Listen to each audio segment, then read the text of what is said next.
গিয়েছিলাম, আমি মালিকের কুদরতি পায়ে হাতটা ডাবায় দিয়া আমাকে সুন্দর করে সেজদা লাগাইবা, আমি মালিকের কোরআনের পাতা উল্টাইবা।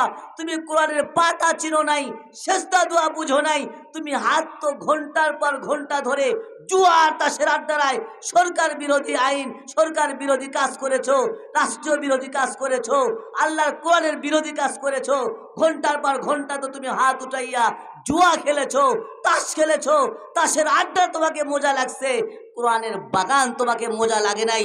সেদিন মালিকের কাছে হিসাব না দেওয়া পর্যন্ত সামনেও যেতে দিবে না, পিছনেও যেতে দিবে না, ডানেও যেতে দিবে না, বামেও যেতে দিবে না। সূর্যটা আধা দুপুরে চলে আসবে, মানুষের ঘামে সাতার হয়ে যাবে। উপায় কি হবে?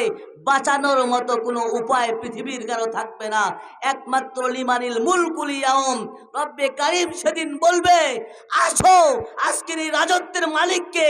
তুমি এই রাজত্বের মালিক নয়, তুমি এই রাষ্ট্রের মালিক নয়, আমি রব্বে কারীম ছাড়া আর কেউ নাই। সেদিন তো তুমি মনে করেছিলে আমি সব, আমারই ক্ষমতা, আমারই দাপট, আমি সব কিছু করব, আমি সব কিছু আমার। এটা তো আর সেদিন এই বাহাদুরি চলবে না। কথা হয় না? কি বলেন, চলবে নি?